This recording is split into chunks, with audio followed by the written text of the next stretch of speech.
You're welcome to Basic Science class. And before we look at our topic today, I have this question, which is, what role do carbohydrates play in food digestion?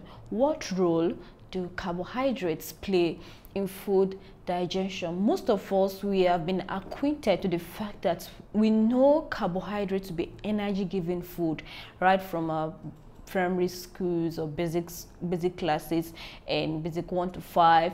Whenever you talk about carbohydrate, the first thing that comes to your mind is they are energy giving food. But do they have any role to play in food digestion? We're going to get to know this in the course of today's lesson. That will lead us to our topic today, which is classes of food. Classes of food. So we have, at the end of today's class, I mean to say, by the end of today's lesson, you should be able to state the classes of food, then mention foods that falls under each category, foods that falls under each classes, and also be able to state the importance of each class of food. So after mentioning a class of food, you should know the importance to our body. So the classes of food as our topic once again, and we have classification of food. Foods are classified into 6 generally. Foods are classified into 6 generally, and they are the carbohydrates, the proteins, fats, minerals, vitamins, and water. So again, I'm going to go over it. We have the carbohydrates, the proteins, fats, minerals, vitamins, and water. So what are carbohydrates? Carbohydrates are the body's main source of energy. I said this earlier, that most time whenever we mention the name carbohydrate or we come across the name carbohydrate, we are acquainted to the fact that that is their energy giving food. So carbohydrates are the body's main source of energy, and they are found in food such as grains. And when we're talking about grains, we have rice, wheat, and oats, and other food that falls under grains. But that's not only the source of carbohydrate. We have other sources. You can get carbohydrate from fruits. So you're going to get to know how you can get carbohydrate from fruits subsequently, just shortly after now, vegetable and your legumes. So carbohydrates are one of the main classes of food, and they serve as the body's primary source of energy, as I earlier said, and they are organic compounds. They are composed of carbon, hydrogen, and oxygen. Carbohydrate can be classified into two main types. We have the simple carbohydrates and complex carbohydrates. So we are under your carbohydrate, you can divide them under 2 main broad groups, which is your simple carbohydrate and the complex carbohydrates. So talking about simple carbohydrate, they are also known as sugars, simple sugars, and they consist of 1 or 2 sugar units. These simple carbohydrates are quickly digested in the body, and they provide rapid but short-lived burst of energy. So when you consume this simple food that fall under this simple carbohydrates, our body digests them quickly, and they provide our body with rapid energy, but it's not for a long time, short-lived burst of energy. So common sources of simple carbohydrate include your table sugar, the table sugar you add to your tea or your milk or your food. So we're talking about your table sugar, honey. We have syrups and sugary snacks like candies and cookies. So all this falls under sources of simple sugars. Why they can provide quick energy, excessive consumption of simple carbohydrates can lead to fluctuations in blood sugar levels and weight gain. So despite that they provide the body with short quick energy, if you consume them in excess, they can lead to fluctuation in your blood sugar level, and they can also lead to weight gain. And you know that snacks like candies and cookies these are one of the major things that can help you that can lead to weight gain when you consume them more often in excess. So let's look at our complex carbohydrates. And very quickly, before we move to our complex carbohydrate, I want you to know that our fruits too fall under the sugar, simple carbohydrates, because they contain sugar and they can give your body rapid energy. So let's look at complex carbohydrates. On the other hand, they are made up of long chains of sugar units and are digested more slowly. Simple sugars, they are digested in a rapid manner, and they give our body energy quick, but the energy is short-lived. Unlike our complex carbohydrate, they are digested more slowly. They take time. Their digestion takes time. They provide sustained energy. Their energy provision is not just short-lived, not just now, as you take them and the next minute you are sapped of energy. No, they provide sustained energy over a long period of time. An example of this food source are rice, that is your whole grains, and under your whole grains we have your rice, your wheat, your oats, and barley. These are excellent sources of complex carbohydrates. Other sources include starchy vegetables like potatoes and corn. You can get this complex carbohydrate from your potatoes and your corn, as well as legumes such as beans and others. So complex carbohydrates also are rich in vitamins, minerals, and dietary fiber. Complex carbohydrates are particularly important for sustained energy levels and overall health. So our simple carbohydrate gives you quick energy, but short-lived. Our complex carbohydrates digest slowly, but they provide you with sustained energy and sustained energy level for a longer period of time, and they are essential for your overall health. Our complex carbohydrates also contain fiber. So the fiber content in complex carbohydrates, especially those found in whole grains.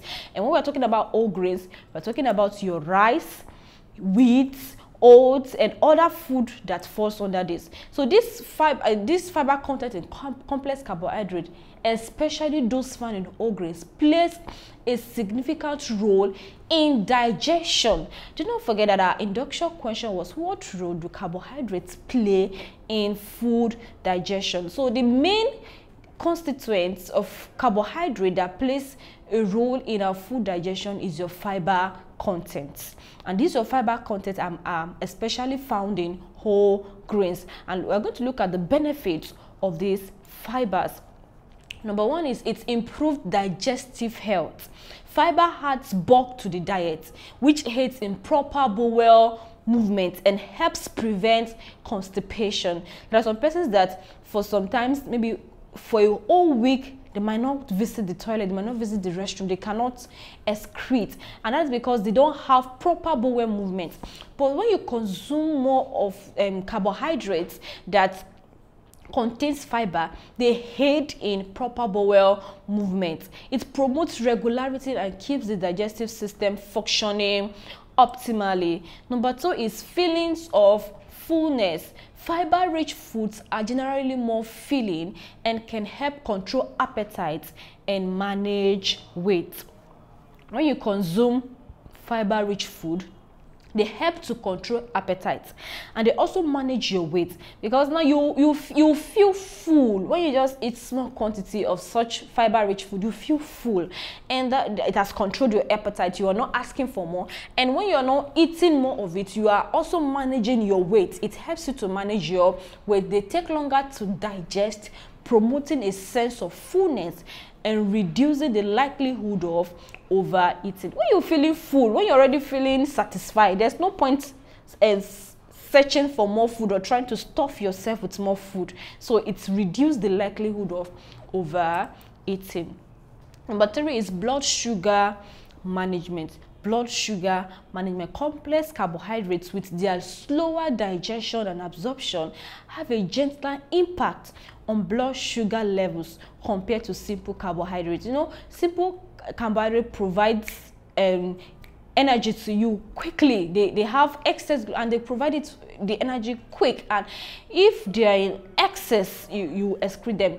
But for your complex carbohydrate, they take longer time to digest, and so they have gentler impact on blood sugar levels compared to simple carbohydrate. This is beneficial for individuals with diabetes or those aiming to maintain stable blood sugar levels. Number 4 is heart health. Heart health.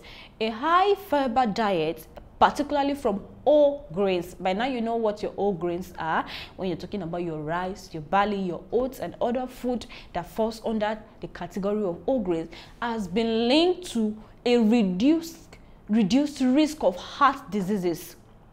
Soluble fiber found in oats, barley, and legumes can help lower cholesterol levels. So it helps your heart to have lower cholesterol level. When you have high cholesterol level, it is dangerous to your health. Number 5 is weight management. Weight management. Foods high in fiber are generally less calorie dense and can aid in weight management. So you know, we talked about you being feeling full, and that's prevented you from overeating. So when you're not eating much, there's and the fiber takes slower time to digest, to pass through the process of digestion.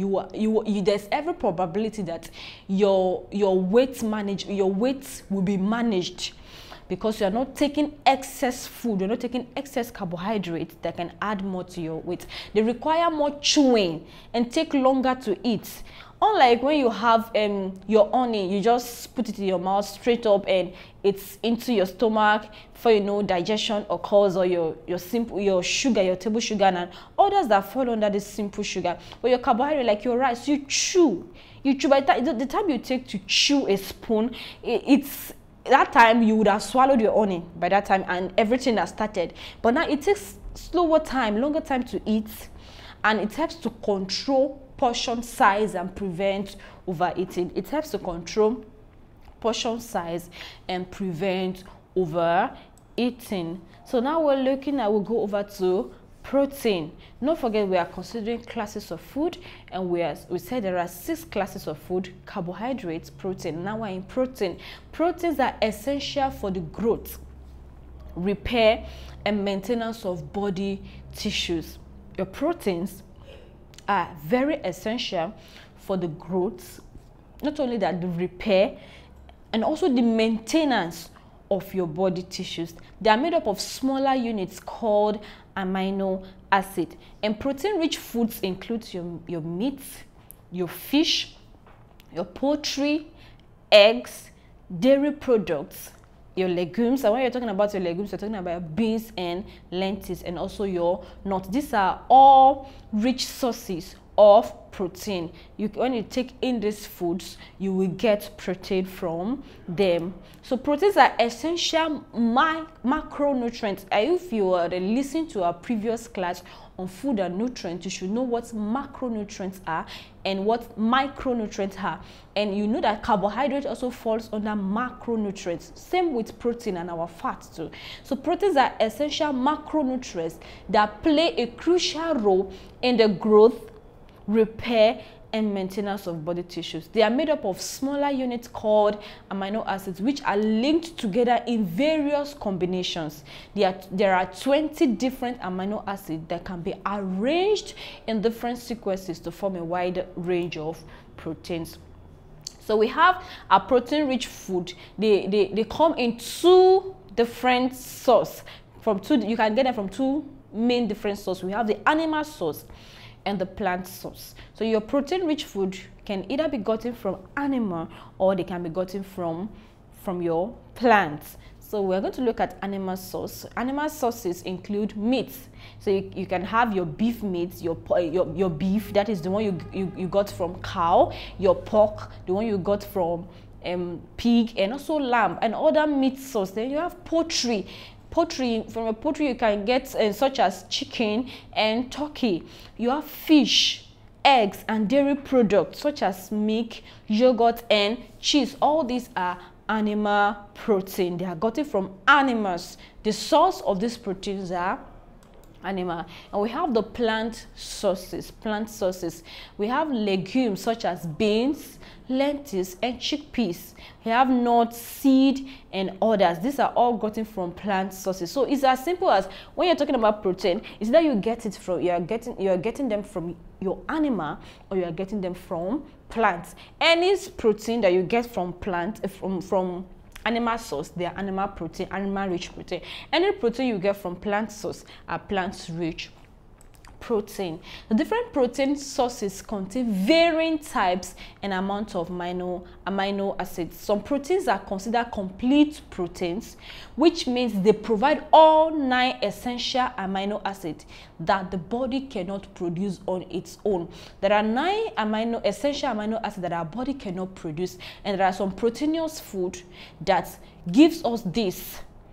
So we consider them as complete proteins. Animal-based protein, especially such as those from meat, fish, poultry, and dairy products, are typically complete proteins. And you know by now that when we're talking about complete protein, that means they consist, or they have all the 9 essential amino acids in them. Those 9 essential amino acids are very essential for our body, are important for our body, and our bodies cannot produce them. On the other hand, plant-based proteins are often incomplete proteins, lacking one or more essential amino acids. However, by combining different plant protein sources, such as beans, like when you are having a complementary protein consumption, you have your beans and rice, your hummus and whole wheat bread, and you have those combinations, you can have your complement. When you are taking your beans and egg, some persons do that, your beans and fish, your beans and meat. So you are having complementary protein consumption to make up for the essential amino acid your body cannot produce, and these essential amino acids are needed for a proper health. So let's look at importance of protein rich meal. What are the importance of protein rich meal? Number 1 is muscle growth and repair. Proteins are the building blocks of our muscles, and whenever you engage in physical activities or you engage in exercise, there are small damages that occur to our muscle fibers. So when you consume protein, it helps you after exercise, you've gone through exercise. When you consume protein, it helps to repair and rebuild those muscle fibers, so leading to muscle growth and improved strength. Number 2 is in tissue maintenance and cell function. Tissue maintenance and cell functions. Proteins are necessary for the maintenance and repair. Major thing, do not forget that the major importance of protein is in growth, maintenance, and repair. So proteins are necessary for the maintenance and repair of tissues throughout the body. They play a vital role in the growth and repair of skin. Whenever you have you damage your skin, what comes into play is your protein. It helps you in the repair of your skin, your hair, your nails, and your internal organs. Additionally, proteins are involved in various cellular functions, including enzymatic reactions in hormone production and immune system function. Number 3 is satiety and weight management. If you know that you cannot consume beans the way you consume rice, that is true. You eat more of rice than you eat more of beans. In the ration you will take for rice is different from the one you take for beans. So it's showing you that it satiates more than carbohydrates or fats. So proteins in meals can help promote feelings of fullness and reduce hunger cravings. And when you are having the feelings of fullness, you're not going to take more food, whether they are under the classes of protein or not. You're not going to take more food, and it's going to reduce your hunger cravings. And when you eat less, because you're feeling full, you will watch your weight to be managed for you. This can be beneficial for weight management, as it may lead to reduced calorie intake and better control over portion size. Number 4 is metabolic function. Proteins are involved in various metabolic processes in the body.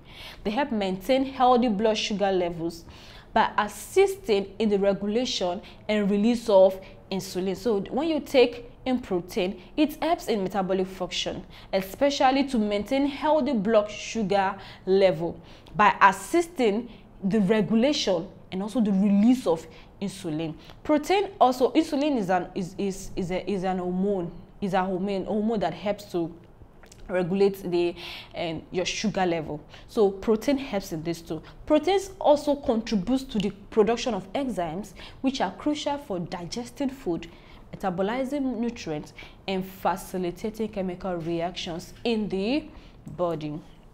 Number 5 is energy source. If you were in the previous if you've seen the previous video before now, that is food and nutrients, when we talked about when different food are broken down and how they are stored in the body, I could remember I mentioned that protein, when over time your body continues to use them, but when they are in excess, they are converted into glucose through gluconeogenesis, and when they are converted, they are stored and from there they can be stored they can be converted into fats and stored in adipose tissue. So they are also energy source. While carbohydrates are the body's preferred source of energy, proteins can be broken down into amino acid and used as an energy source when carbohydrates are insufficient. However, it is important that now you know that protein also is an energy source. Does not mean that you will rule out carbohydrates. I don't even like carbohydrate food. No, you need them. The main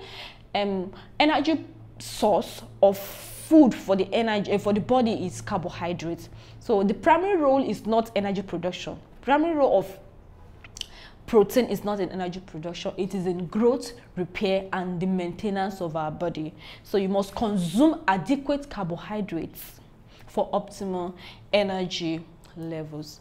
Number 6 is in immune function. Immune function. Many components of the immune system, such as antibodies and immune cells, are made up of proteins.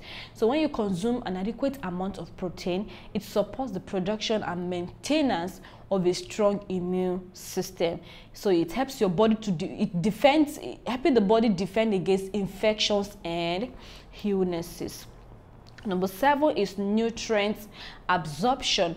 Protein plays a role in enhancing the absorption of important nutrients such as your iron, your calcium, and zinc. By now you know that these fall under minerals. We're going to look at that in our subsequent lesson. Including protein in meals can improve the body's ability to utilize these essential nutrients effectively. So now we move on to fats. We have considered carbohydrates, we have considered protein, and fat.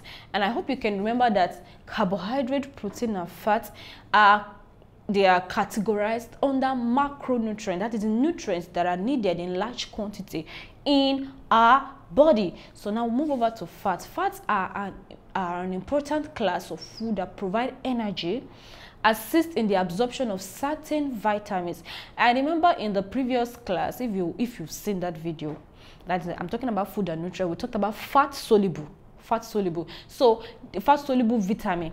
So the absorption of certain vitamin. When we're talking about this certain vitamin, we're talking about the fat soluble vitamin here, and they play a role in insulation and protection of organs. Common sources of fats include your butter, your oils, nuts, seeds, fatty fish, and avocados. Fats can be categorized into saturated fats, and unsaturated fats. Okay, to make it easy, saturated fats are found in animal. Unsaturated fats are found in plant, just like we have in protein, animal source, and plant source. In this case, when any fats you get from animal, they can be categorized as saturated fat, and fats you get from plants, can be classified under unsaturated fats. Consuming, and under animal we have plant oils, and when we're talking about oil, we're talking about, for example, your groundnut oil, I mean to say animal products and some plant oils. That is where you get your saturated fats. Please get it right. Animal products and some plant oils. And when we're talking about plant oils, we're talking about your palm oil. You get them from plants. Why unsaturated fats are found mostly in plant-based, that is your oils, your nuts, and seed. Your saturated fat can be found in both animal and plants, but it is in some plant oils, not in all plants, while your unsaturated fats are found in plant-based oils, nuts and seeds. So consuming more unsaturated fats, and do not forget that unsaturated fats are found mostly in your plants, so in plant oils, seed and nuts, especially monounsaturated and polyunsaturated fat is beneficial for heart health, while trans fats, which are artificially produced fats, should be limited as they have negative health effects. So let's look at energy source, the importance of fats. One is energy source. Fats are a concentrated source of energy, providing more than twice the energy of carbohydrate or proteins. So in as much that carbohydrate is the main source of energy for the body, you see that when we're talking about fat, it produces ×2 of whatever carbohydrate is going to give us, or protein. But that doesn't rule out that the fact that you should take protein. They just serve as backup fuel source when carbohydrates are not readily available.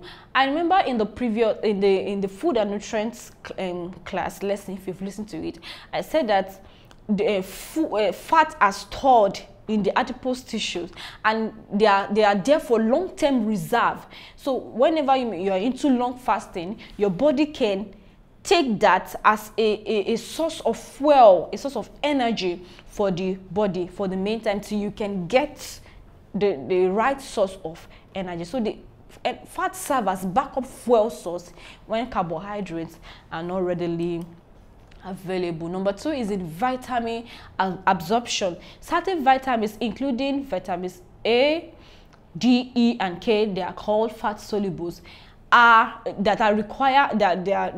meaning they require dietary fat for proper absorption and utilization in the body. If you don't have, what helps us to absorb these vitamins, that is the fat soluble vitamins, is fat.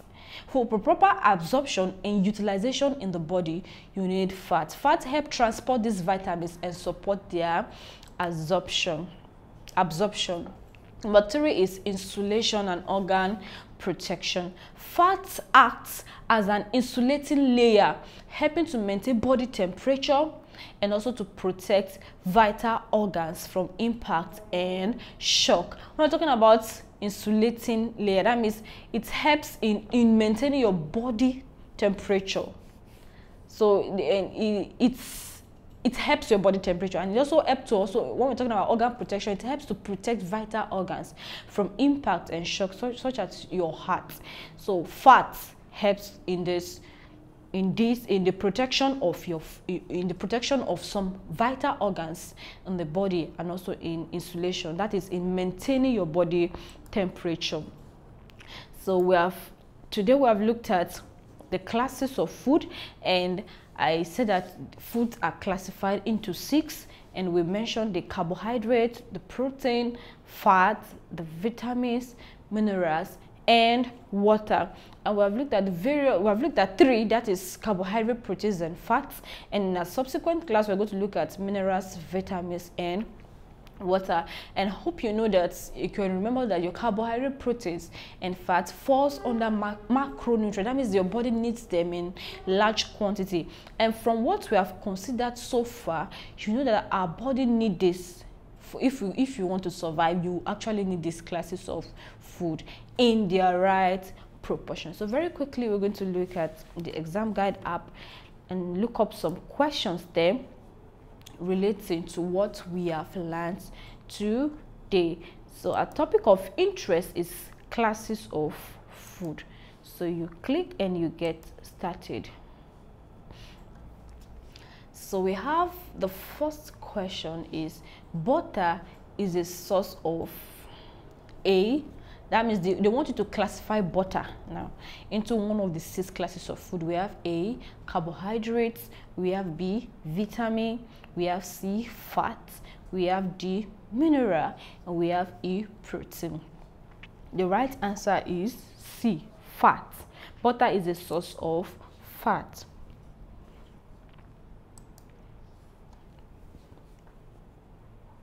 So we have another question which is the function of fats and oil in the body is to A, fuel the body, B, provide energy, C, keep the body warm, D, protect the body, and E, boost immunity.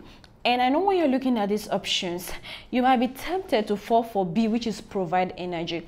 But don't forget that I said that fat is just a backup fuel for energy when you don't have your carbohydrate readily available with you. So it's not the primary importance of fat and oil. So the primary one is keep the body warm. When we talked about insulating and the protection of body organs, so the right answer there is keep the body warm. The function of fat and oil in the body is to keep the body warm. So the right option there is option C.